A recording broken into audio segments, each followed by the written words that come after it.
నమస్కారం. A1 Telugu first news TV వార్తలకు స్వాగతం. ముందుగా వార్తల్లోని ముఖ్యాంశాలు.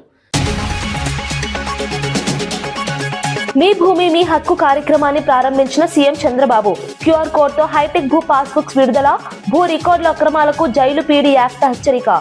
భూ వివాదాలకు చెక్ పెట్టే కీలక ముందడుగు. సినీ పరిశ్రమలోని సమస్యల పరిష్కారం కోసం దిల్ రాజు మాతో మాట్లాడుతుంటారన్న మల్లు భట్టి విక్రమార్క. సినీ రంగ అభివృద్ధిపై సలహాలు సూచనలు ఇస్తుంటారన్న ఉప ముఖ్యమంత్రి. టాలీవుడ్ ఎలాంటి సాయం కోరినా ప్రభుత్వం చేస్తుందని హామీ. గద్దర్ అవార్డుల వేడుకను దిల్ రాజు బాధ్యతాయుతంగా తీసుకున్నారని వ్యాఖ్య. వికసిత భారత్ లక్ష్యంగా కేంద్ర బడ్జెట్ రూపొందిందన్న జోషి. పేదలు, రైతులు, మహిళలపై బడ్జెట్ ప్రత్యేక దృష్టి. డిజిటల్ భారత్ ఏఐ అభివృద్ధికి బడ్జెట్ బలమని వ్యాఖ్య. భవిష్యత్ తరాలకు పునాది వేస్తున్న బడ్జెట్ అని పేర్కొన్న జోషి. బీజేపీ అభ్యర్థులకు బెదిరింపులు తగవని డీకే అరుణ హెచ్చరిక. సీఎం కుటుంబమే బెదిరింపులకు పాల్పడుతోందని డీకే అరుణ ఆరోపణ. బీజేపీ మున్సిపల్ అభ్యర్థులందరికీ అండగా ఉంటానన్న అరుణ. బెదిరింపు రాజకీయాలు ప్రజాస్వామ్యానికి విరుద్ధమన్న డీకే అరుణ. అమరావతి అభివృద్ధి పనులన్నీ పూర్తి చేస్తామన్న మంత్రి నారాయణ.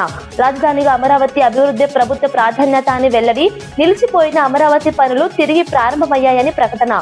నిర్దిష్ట టైంలైన్ తో అమరావతి అభివృద్ధి పనులు పూర్తి చేస్తామని వ్యాఖ్య. కర్నూలు జిల్లా ఎమ్మిగనూరు మండలం కల్లుగొట్లలో సీఎం చంద్రబాబు పర్యటన సందర్భంగా తీవ్ర ఉద్రిక్తత చోటు చేసుకుంది. సీఎం గోబ్యాక్ అంటూ విద్యార్థి సంఘాలు, వామపక్ష పార్టీల నాయకులు పెద్ద ఎత్తున నినాదాలు చేశారు. సీఎం పర్యటనకు వ్యతిరేకంగా నిరసనలు చేయడంతో పోలీసులు భారీగా మోహరించారు. భద్రతా ఏర్పాట్ల మధ్య సీఎం కార్యక్రమాలు కొనసాగాయి. ప్రభుత్వ విధానాలకు వ్యతిరేకంగా ప్రజా సంఘాలు తమ నిరసన వ్యక్తం చేశాయని నాయకులు తెలిపారు. నిరసన నేపథ్యంలో కొద్దిసేపు ఉద్రిక్త వాతావరణం నెలకొంది. పోలీసులు ఆందోళనకారులను అదుపులోకి తీసుకుని పరిస్థితిని నియంత్రించారు. సీఎం పర్యటనలో భద్రతా చర్యలు మరింత కట్టుదిట్టం చేశారు. ఈ ఘటనతో కర్నూలు రాజకీయ వాతావరణం ఒక్కసారిగా వేడెక్కింది. సీఎం పర్యటనలు ప్రజల్లో మిశ్రమ స్పందనను లేపుతున్నాయని రాజకీయ విశ్లేషకులు వ్యాఖ్యానిస్తున్నారు.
ఉద్యోగాలు కావాలని చెప్పి మేము అడుగుతా ఉన్నాం. మేమన్నా మా ఇంటి కోసం చేస్తే మీరు ఉద్యోగాలు చేస్తున్నారు, మేము ఉద్యోగాలు జైల్లో అవుతాం. ఎంఏ బీడీలు చేసుకుని మేము రౌడీలా? ఒక రౌడీలా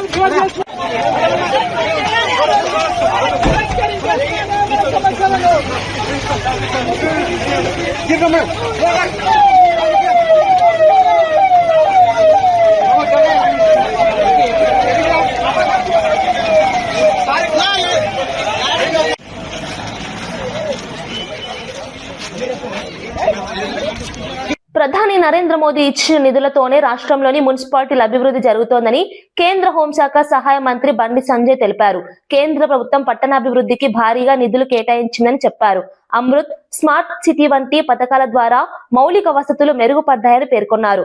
రహదారులు, డ్రైనేజీ, తాగునీరు, పారిశుద్ధ పనులకు కేంద్ర నిధులే ఆధారమని అన్నారు.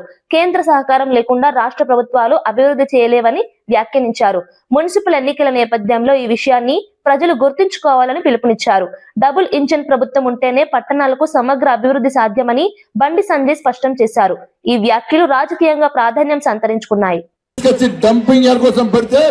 దానికి జాగా చూపెడతలేరు. బీఆర్ఎస్ పార్టీ ప్రభుత్వం చూపెట్టలే, ఈ కాంగ్రెస్ పార్టీ ప్రభుత్వం చూపెట్టలేదు. 18 కోట్ల రూపాయలు శాంక్షన్ అయి ఉన్నాయి, టెండర్ అయింది. బయోమైనింగ్ చేయడానికి శాంక్షన్ అయితే దాన్ని కూడా పట్టించుకునే పాపన అవ్వలేదు, జాగా చూపెడతలేరు. ఎందుకు చూపెడతలేరంటే ఇవాళ ఇక్కడ మేయరు భారతీయ జనతా పార్టీ కాదక్క బీఆర్ఎస్ ఉన్నారు కాబట్టి ఇలా బీఆర్ఎస్ పార్టీ అంటే భూ రాక్షసుల పార్టీ. వాళ్ళకి ప్రజల మీద సమస్యల మీద శ్రద్ధ లేదు. ఎక్కడ జాగ దొరికితే అక్కడ కబ్జా చేయాలి. కరీంనగర్ కాదు, చుట్టుపక్కల ఊర్లలో ఉన్న జాగలన్నీ కబ్జా చేశారు. ఈ రోడ్డు కూడా కబ్జా చేస్తారు. మీరు నిల్చున్న జాగను కూడా జరుగుని జాగ నాది అంటారు వాళ్ళని గెలిపిస్తే. ఇలా కరీంనగర్ లో దాదాపు సగం మంది బీఆర్ఎస్ పార్టీలు భూ రాక్షసుల పార్టీలు ఇలా జైలుకి పేరు. నేనే జైలుకు పంపించిన చెప్పిన కమిషనర్ గారికి. ఇలా బీఆర్ఎస్ పార్టీ ఉన్నప్పుడు ఒక్క పైసా అయ్యలే. మేము పైసలు తెస్తే కొబ్బరికాయలు వాళ్ళు కొట్టారు. ఇవాళ మొన్న రాక మన కేంద్రం నుంచి మంత్రిని పట్టుకొచ్చి డంపింగ్ యార్డ్కు పైసలు శాంక్షన్ చేసిన ఇలా 134 కోట్ల రూపాయలు ఇవాళ నీళ్ల కోసం తీసుకొచ్చి కార్పొరేషన్ తీసుకొచ్చి మొన్న 134 కోట్ల రూపాయలు, 50 కోట్ల రూపాయలు పట్టుకొచ్చిన. ఇప్పుడున్న 50 కోట్ల రూపాయలు కార్పొరేషన్ లో ఉన్నాయి. ఈ 3 డివిజన్ల కోసం, రోడ్ల కోసం ఆల్రెడీ పేపర్లన్నీ సిద్ధంగా ఉన్నాయి. మీరు మా ముగ్గురిని గెలిపించండి. కరీంనగర్ మేయర్ మమ్మల్ని చేయండి. ఇవాళ 50 కోట్లతోని మీ గల్లీలలో రోడ్లను వేయించే బాధ్యత నాది. మీకు కాంగ్రెస్ పార్టీకి ఓటేసి మన కేంద్ర ప్రభుత్వ రాష్ట్రంలో ప్రభుత్వం వచ్చింది. 2500 రూపాయలు మీకు ఇస్తాన్నారు. ఇచ్చిరా ఎవరికైనా? 4000 రూపాయలు మా తాత అమ్మమ్మలకు పెన్షన్ ఇచ్చిరా? తులం బంగారం ఇచ్చిర్రా? మంచి చకచక మెత్తును మీ మెడల్లో అత్తాగా చూడు. చూడు సరిపోని మీ మెడకలు గుంజుకపోకూడదు వాళ్ళు. ఇంకా 18,000 లంచం తీసుకుంటూ సంక్షేమ శాఖ సహాయ అధికారి ఏసీబీ అధికారులకు రెడ్ హ్యాండెడ్ గా చిక్కారు. రాయచోటి పట్టణ చలపతి వీధికి చెందిన పురం బాలాజీ కద్రిలో సంక్షేమ శాఖ సహాయ అధికారిగా విధులు నిర్వహిస్తున్నారు. పాత బిల్లుల మంజూరు కోసం వార్డెన్ లక్ష్మీనారాయణతో 18,000 డీల్ కుదుర్చుకున్నట్లు సమాచారం. ముందుగా 2,000 తీసుకుని మిగతా 16,000 లంచం తీసుకుంటుండగా ఏసీబీ అధికారులు దాడి చేసి పట్టుకున్నారు. అనంతరం ఏసీబీ సిఐలు జయమ్మ, రామకృష్ణ సిబ్బందితో కలిసి నిందితుడి నివాసంలో సోదాలు నిర్వహించారు.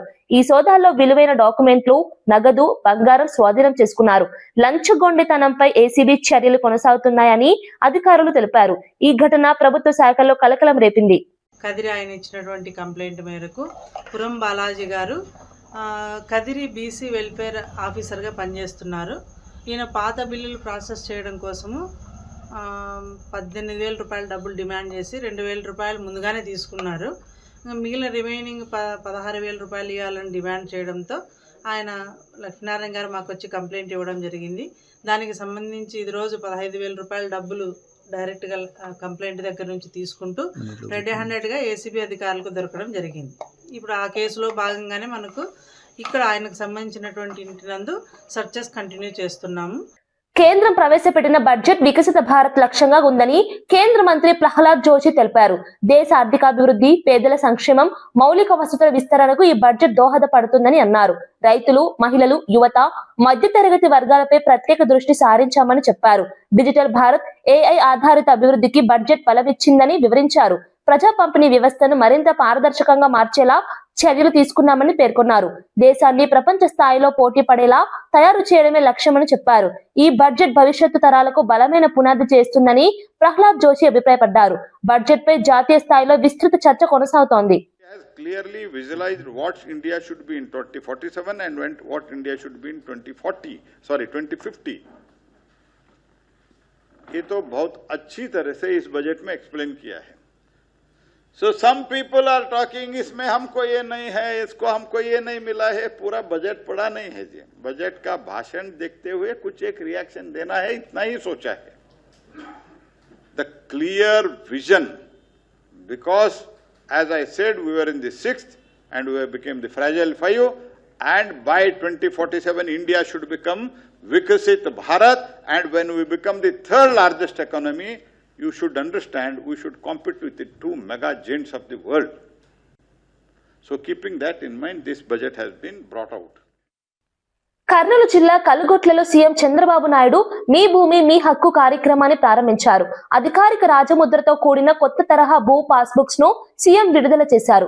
ఈ హైటెక్ పాస్బుక్స్ లో ప్రత్యేక క్యూఆర్ కోడ్ ఉండడంతో భూస్వాములు తమ భూమి వివరాలను మొబైల్లోనే పరిశీలించుకోవచ్చు. భూ రికార్డుల్లో ఎవరైనా అక్రమ మార్పులు చేస్తే వెంటనే జైలు శిక్షతో పాటు పీడీ యాక్ట్ అమలు చేస్తామని సీఎం హెచ్చరించారు. కొత్త డిజిటల్ వ్యవస్థలో యజమాని అనుమతి లేకుండా భూ వివరాలు మార్చడం అసాధ్యమని స్పష్టం చేశారు.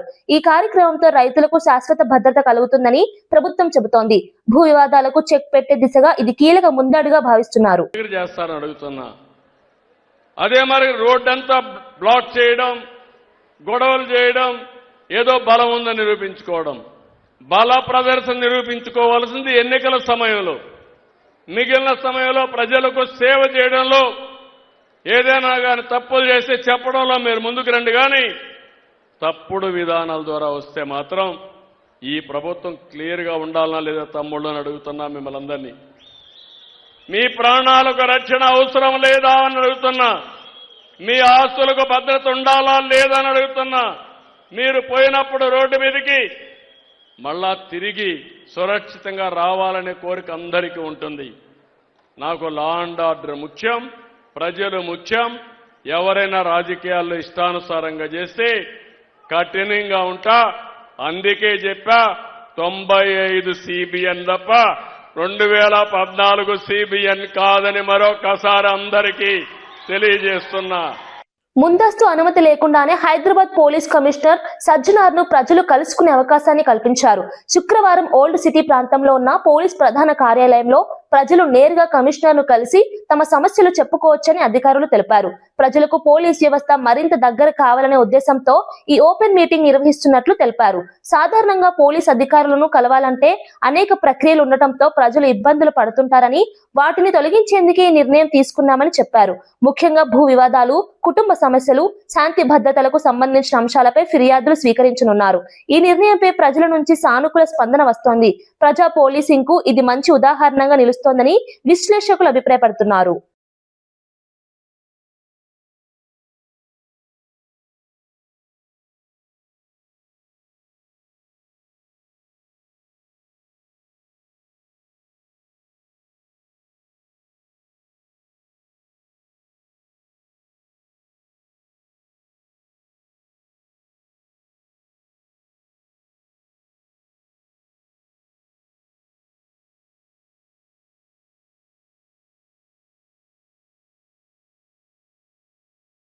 వైసీపీ అధినేత మాజీ సీఎం వైఎస్ జగన్ ఇబ్రహీంపట్నం చేరుకున్నారు. ఈ సందర్భంగా భారీగా వైసీపీ నాయకులు, కార్యకర్తలు తరలివచ్చారు. జగన్ రాకతో ప్రాంతం రాజకీయంగా ఉత్సాహంగా మారింది. కొద్దిసేపట్లోనే మాజీ మంత్రి జోగి రమేష్ నివాసానికి జగన్ చేరుకోనున్నారు. ఇటీవల చోటు చేసుకున్న రాజకీయ పరిణామాల నేపథ్యంలో ఈ పర్యటనకు ప్రాధాన్యం ఏర్పడింది. పార్టీ శ్రేణులకు ధైర్యం చెప్పడంతో పాటు సంఘీభావం తెలపడమే ఈ పర్యటన ఉద్దేశమని వైసీపీ వర్గాలు చెబుతున్నాయి. జగన్ రాకను దృష్టిలో ఉంచుకొని పోలీసులు భారీ భద్రత ఏర్పాటు చేశారు. ఈ పర్యటన రాష్ట్ర రాజకీయాల్లో మరోసారి చర్చకు దారితీస్తోంది. వైసీపీ కార్యకర్తల ఉత్సాహం కనిపిస్తోంది.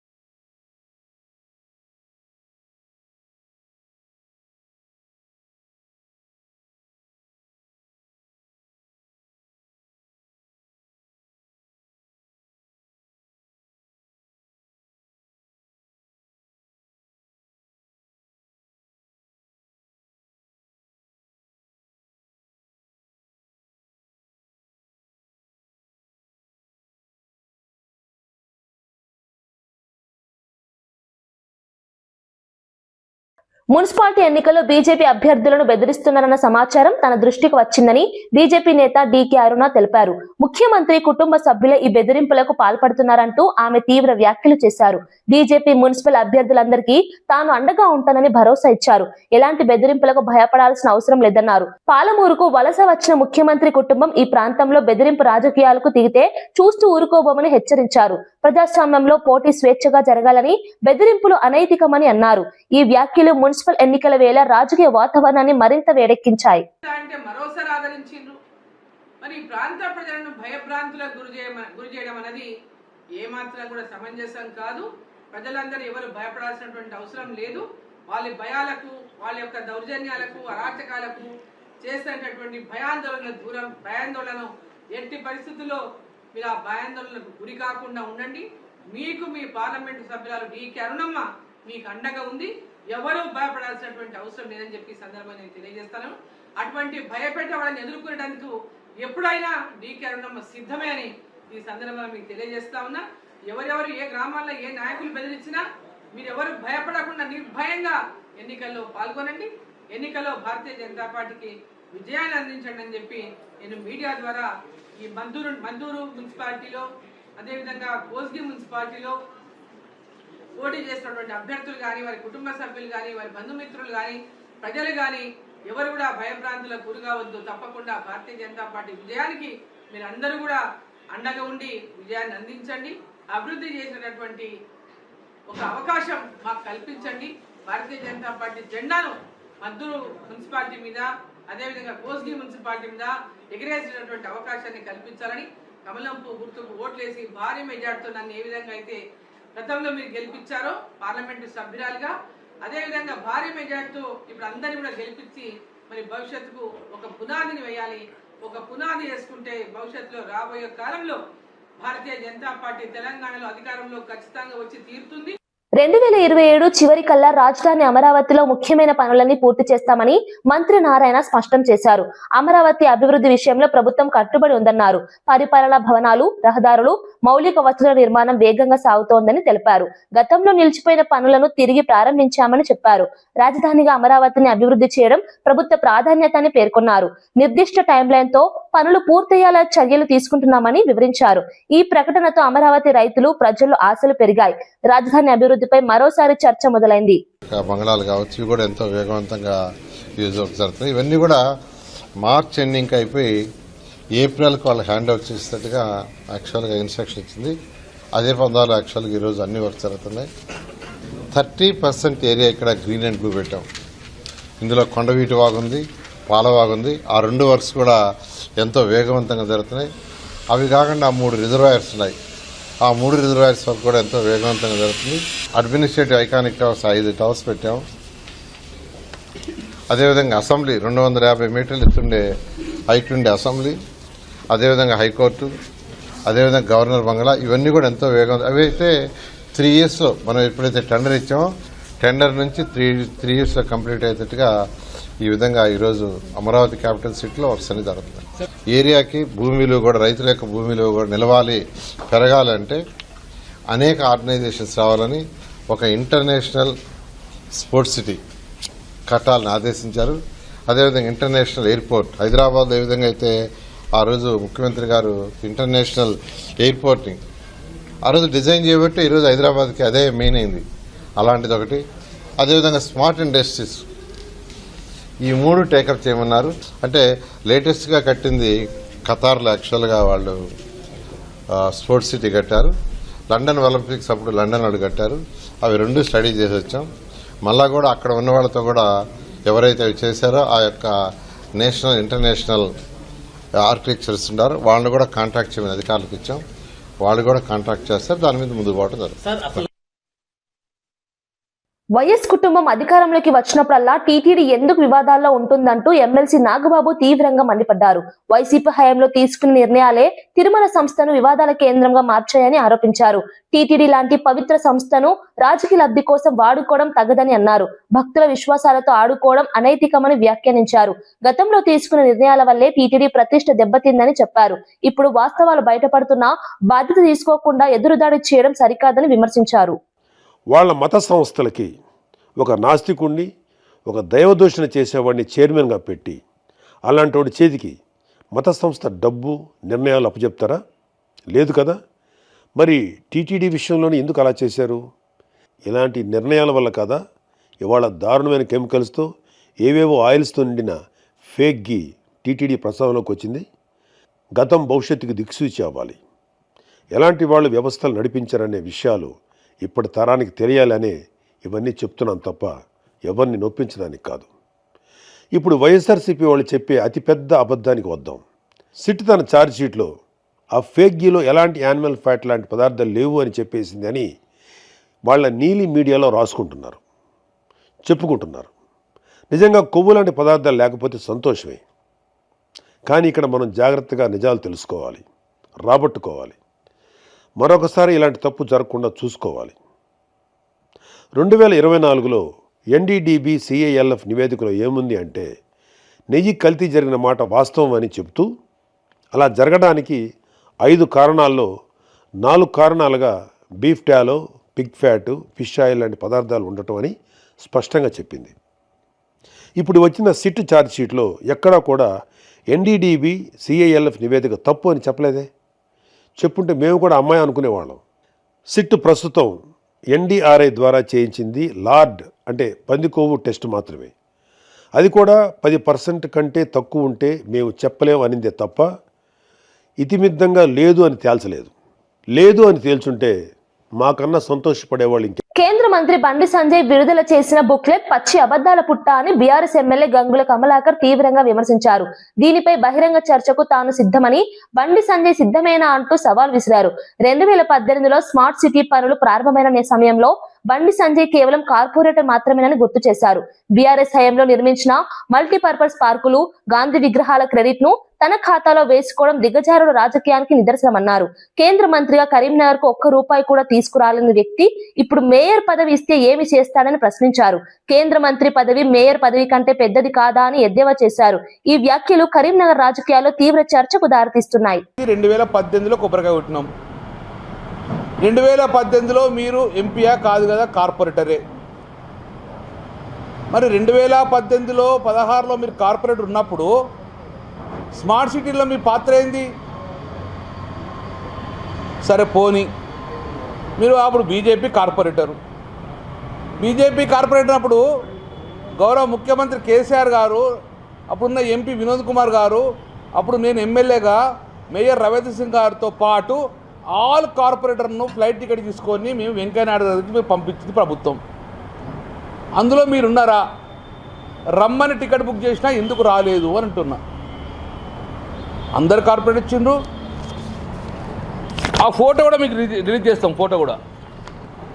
ఆ ఫోటో కూడా రిలీజ్ చేస్తాం. పత్రిక మిగతా పత్రిక ఇప్పుడు మీ పాంప్లెట్ మేము ఇస్తాం. ఆ ఫోటోలో కూడా మీరు కనబడతలేరు. ఇది వెంకయ్యనాయుడు తోటి ఆ రోజు స్మార్ట్ సిటీ శాంక్షన్ చేసినప్పుడు ఉన్న ఫోటో. 2016లో స్మార్ట్ సిటీ వచ్చింది, 2018లో కొబ్బరికాయ కొట్టినాము. ఇందులో మీ పాత్ర శూన్యం, 0. అటువంటప్పుడు స్మార్ట్ సిటీ నిధులతోటి మీకు సంబంధం లేదు. నెంబర్ 1. వీళ్ళ పాంప్లెట్లు ఏం కొట్టించిన బండి సంజయ్ గారు? ఒక్క అవకాశం ఇవ్వండి, కరీంనగర్ గడ్డ మీద కాషాయం జెండా ఎగరేస్తా అన్నావు. మేము అన్నాం, ఆల్రెడీ నీకు ఒక అవకాశం ఇచ్చిండ్రు. 7 సంవత్సరాలు ఎంపీగా ఉన్నారు, 2 సంవత్సరాలు మంత్రిగా ఉన్నారు, కేంద్ర మంత్రిగా ఉన్నారు. ఇంతకన్నా పెద్ద పోస్ట్ కాదు కదా మేయరు, ఇదే పెద్ద పోస్ట్ కదా. కేంద్ర మంత్రి కన్నా పెద్ద పోస్టా నీకు మేయరు? కాదు కదా. కేంద్ర మంత్రిగా విఫలమైనావు కదా, మీరే ఒప్పుకుంటున్నట్టు కదా. కేంద్ర మంత్రిగా విఫలమైనాను, నేను మాకు మేయర్ చేయండి, డెవలప్ చేస్తా అని ఒక వర్డ్ అంటున్నావు. ఇది సూటిగా ప్రశ్న. మేయర్ కన్నా పెద్ద పోస్టా, చిన్న పోస్టా కేంద్ర? తిరుమల లడ్డూ తయారీలో ఉపయోగించిన నెయ్యిలో ఇతర పదార్థాల కల్తీ జరిగినా జంతు కొవ్వు మాత్రం కలవలేదని సిట్ ఛార్జీ షీట్ లో స్పష్టంగా పేర్కొన్నట్లు టీటీడీ మాజీ చైర్మన్ వైవి సుబ్బారెడ్డి తెలిపారు. ఈ అంశంపై కావాలని వక్రీకరించి ప్రచారం చేస్తున్నారని ఆయన విమర్శించారు. పవిత్రమైన తిరుమల లడ్డూను రాజకీయాలకు వాడుకోవడం దురదృష్టకరమన్నారు. సిట్ నివేదిక వాస్తవాలను స్పష్టంగా చెప్పినా కొందరు నేతలు ప్రజల్లో అనవసర భయాందోళన సృష్టిస్తున్నారని ఆరోపించారు. భక్తుల విశ్వాసాలను దెబ్బతీసేలా మాట్లాడడం బాధాకరమని పేర్కొన్నారు. టీటీడీ ప్రతిష్టను కాపాడాల్సిన బాధ్యత అందరిపై ఉందన్నారు. సిట్ నివేదిక ఆధారంగా వాస్తవాలను ప్రజలు గమనించాలని ఆయన కోరారు. బోర్డు సభ్యుల్ని, మా పార్టీని, మా పార్టీ అధ్యక్షుడు జగన్మోహన్ రెడ్డి గారిని మళ్ళా మా మీద దుష్ప్రచారం చేసే కార్యక్రమం చేస్తున్నారు. ఇదే ఎన్డీడీపీ రిపోర్ట్ వాళ్ళు చెప్పారు. S value equation for it suspected adulterants as per ISO 17678. ఏమని? Soybean oil, sunflower oil, cotton seed oil, fish oil, coconut oil, coconut and palm kernel fat, palm oil and beef tallow, lard, suspected as per ISO standard. Suspected అంటే ఉన్నాయా లేదా అనుమానాలు ఉన్నాయి, ఉండే అవకాశాలు ఉన్నాయి అని మాత్రం చెప్పారు. తిరుమల లడ్డూలో నెయ్యి కల్తీ జరిగినట్లు సిట్ తేల్చిన వైసీపీ అడ్డగోలుగా వాదనలు చేస్తుందని కూటమి నేత అనిత తీవ్రంగా విమర్శించారు. సిట్ నివేదికలో పేర్కొన్న అంశాలను కావాలనే పక్కదారి పట్టిస్తున్నారని ఆరోపించారు. ప్రజలను గందరగోళానికి గురి చేయడమే వైసీపీ లక్ష్యమని అన్నారు. పవిత్రమైన ప్రసాదాన్ని రాజకీయ లబ్ధికి వాడుకోవడం అత్యంత దుర్మార్గం అన్నారు. భక్తుల మనోభావాలను గౌరవించాల్సిన బాధ్యత ప్రతిపక్షానికి ఉందని గుర్తు చేశారు. సిట్ తేల్చిన వాస్తవాలను అంగీకరించకుండా నిందలు వేయడం సరైంది కాదన్నారు. ఈ వ్యవహారంపై నిజాలు బయటకు వచ్చాయని ప్రజలు అన్ని గమనిస్తున్నారని ఆమె వ్యాఖ్యానించారు. లడ్డు అంశం రాష్ట్ర రాజకీయాల్లో మరోసారి చర్చనీయాంశంగా మారింది. సిపి నాయకుల్ని మేము హౌస్ అరెస్ట్ చేశామా అండి? మీరు ఎక్కడైనా విన్నారా హౌస్ అరెస్ట్ చేశామని? కానీ వాళ్ళు వచ్చి మా విధుల్ని, మా పోలీసులు చేసే విధులను ఆటంకపరుస్తున్నారని మేము ఇబ్బందులు పడి తిరిగి వాళ్ళ మీద ఏదైనా కేసు పెడితే తిరిగి వాళ్ళు బయటకు వచ్చి వాళ్ళ సొంత మీడియాలో, వాళ్ళ సాక్షి మీడియాలో బయటకు వచ్చి ఏమని మాట్లాడతారు? పోలీసులు జులుం నశించాలి, పోలీసులు అడ్డగోలుగా వ్యవహరిస్తున్నారు, పోలీసులు అంతు తేలుస్తామని చెప్పి పోలీసుల మీద తిరిగి దుర్భాషలు ఆడే పరిస్థితి కనిపిస్తా ఉంది. అసలు వీళ్ళు వచ్చిన తర్వాత 2019లోని నామ్స్ మార్చేసి పాలు ప్రొక్యూర్మెంట్ అవసరం లేదంట. మరి పాలు ప్రొక్యూర్మెంట్ అవసరం లేకపోతే నెయ్యి ఎక్కడి నుంచి తీసుకొస్తారండి? అక్కడే పెద్ద ల్యాబ్సెస్. అంటే కొన్ని సందర్భాల్లో వాళ్ళు చేసిన పాపాలు చూస్తా ఉంటే తిరిగి అరే పాపం అయిపోయింది అని చెప్పి లెంపలేసుకోవడం మానేసి మళ్ళీ బయటకు వచ్చి తిరిగి చంద్రబాబు నాయుడు గారి మీద, పవన్ కళ్యాణ్ గారిని, లోకేష్ బాబు గారిని క్షమాపణ అడుగుతారు. వీళ్ళు తిరిగి క్షమాపణ అడుగుతున్నారు. ఇదేం దౌర్భాగ్యం అర్థం కావట్లే. ప్రజలకు తెలియాలి. మేమేదో రాజకీయ విమర్శలు చేసేసో రాజకీయాలుగా మీకులాగా బూతులు మాట్లాడేయాలో అలాంటి మేము అనుకోవట్లే. ఎందుకంటే ప్రజలు ఎవరు కూడా ఇబ్బందులు పడకూడదన్న ఒకే ఒక ధ్యేయంతో మేము పనిచేస్తున్నాం కాబట్టి ప్రజలందరూ కూడా మాకు సహకరించాల్సిందిగా కోరుకుంటున్నాం. హైదరాబాద్ ను ప్రపంచంలోనే అతిపెద్ద ఫిలిం హబ్ గా మారుస్తామని ఉప ముఖ్యమంత్రి భట్టి విక్రమార్క స్పష్టం చేశారు. Telangana Gaddar film awards committee media సమావేశంలో పాల్గొన్న ఆయన ఈ ప్రకటన చేశారు. గద్దర్ అవార్డుల ఎంపిక ప్రక్రియ పూర్తిగా పారదర్శకంగా జరిగిందని తెలిపారు. చిత్ర పరిశ్రమ అభివృద్ధికి ప్రభుత్వ సహకారం ఎప్పుడూ ఉంటుందని హామీ ఇచ్చారు. హైదరాబాద్ అభివృద్ధికి సమగ్ర బ్లూ ప్రింట్ సిద్ధం చేశామని వెల్లడించారు. స్టూడియోలు, ఫిలిం సిటీ విస్తరణ, టెక్నాలజీ ఆధారిత మౌలిక వసతులతో హైదరాబాద్ ను సినిమా రంగానికి కేంద్రంగా తీర్చిదిద్దుతామని అన్నారు. త్వరలోనే ఫిలిం హబ్ దిశగా కార్యాచరణ మొదలు పెడతామని తెలిపారు. పెద్ద ఎత్తున హైదరాబాద్ నగరంలో వ్యవస్థీకృతం కావాలని, కేవలం తెలుగు సినిమా ఇండస్ట్రీ మాత్రమే కాదు, భారతదేశంలో ఉన్న వివిధ భాషలకు సంబంధించిన ఇండస్ట్రీ మొత్తం కూడా హైదరాబాద్ నగరం బేస్ గా ఏర్పడి వారందరికి కావాల్సిన ఇన్ఫ్రాస్ట్రక్చర్ మొత్తాన్ని ఇక్కడ ఏర్పాటు చేయాలనేటువంటి ఆలోచన, ఆ ప్రగాఢమైనటువంటి సంకల్పం ఈ రాష్ట్ర ప్రభుత్వానికి ఉంది. హైదరాబాద్ కు ఉన్నటువంటి అనుకూలమైనటువంటి వాతావరణాన్ని పెద్ద ఎత్తున మనం అనుకూలంగా మలుచుకొని, పాజిటివ్ గా మలుచుకొని, దీని ద్వారానే హైదరాబాద్ నగరాన్ని ఒక ఫిలిం ఇండస్ట్రీ హబ్ గా మార్చాలనేటువంటి ఆలోచన, దృఢ సంకల్పంతో ప్రభుత్వం ముందుకు పోతుందని ఈ సందర్భంగా మీ అందరికీ మనం చేస్తా ఉన్నాం. వార్తలు ముగించే ముందు ముఖ్యాంశాలు మరోసారి. మీ భూమి మీ హక్కు కార్యక్రమాన్ని ప్రారంభించిన సీఎం చంద్రబాబు. QR కోడ్ తో హైటెక్ భూ పాస్బుక్స్ విడుదల. భూ రికార్డుల అక్రమాలకు జైలు పీడీ యాక్ట్ హెచ్చరిక. భూ వివాదాలకు చెక్ పెట్టే కీలక ముందడుగు. సినీ పరిశ్రమలోని సమస్యల పరిష్కారం కోసం దిల్ రాజు మాతో మాట్లాడుతుంటారన్న మల్లు భట్టి విక్రమార్క. సినీ రంగ అభివృద్ధిపై సలహాలు, సూచనలు ఇస్తుంటారన్న ఉప ముఖ్యమంత్రి. టాలీవుడ్ ఎలాంటి సాయం కోరినా ప్రభుత్వం చేస్తుందని హామీ. గద్దర్ అవార్డుల వేడుకను దిల్ రాజు బాధ్యతాయుతంగా తీసుకున్నారని వ్యాఖ్య. వికసిత భారత్ లక్ష్యంగా కేంద్ర బడ్జెట్ రూపొందిందన్న జోషి. పేదలు, రైతులు, మహిళలపై బడ్జెట్ ప్రత్యేక దృష్టి. డిజిటల్ భారత్ AI అభివృద్ధికి బడ్జెట్ బలమని వ్యాఖ్య. భవిష్యత్ తరాలకు పునాది వేస్తున్న బడ్జెట్ అని పేర్కొన్న జోషి. బీజేపీ అభ్యర్థులకు బెదిరింపులు తగవని DK అరుణ హెచ్చరిక. సీఎం కుటుంబమే బెదిరింపులకు పాల్పడుతోందని DK అరుణ ఆరోపణ. బీజేపీ మున్సిపల్ అభ్యర్థులందరికీ అండగా ఉంటానన్న అరుణ. బెదిరింపు రాజకీయాలు ప్రజాస్వామ్యానికి విరుద్ధమన్న DK అరుణ. అమరావతి అభివృద్ధి పనులన్నీ పూర్తి చేస్తామన్న మంత్రి నారాయణ. రాజధానిగా అమరావతి అభివృద్ధి ప్రభుత్వ ప్రాధాన్యత అని వెల్లడి. నిలిచిపోయిన అమరావతి పనులు తిరిగి ప్రారంభమయ్యాయని ప్రకటన. నిర్దిష్ట టైంలైన్ తో అమరావతి అభివృద్ధి పనులు పూర్తి చేస్తామని వ్యాఖ్య. ఇవి ఈనాటి వార్తా విశేషాలు. మరో బులెటిన్ లో మళ్ళీ కలుద్దాం. నమస్కారం.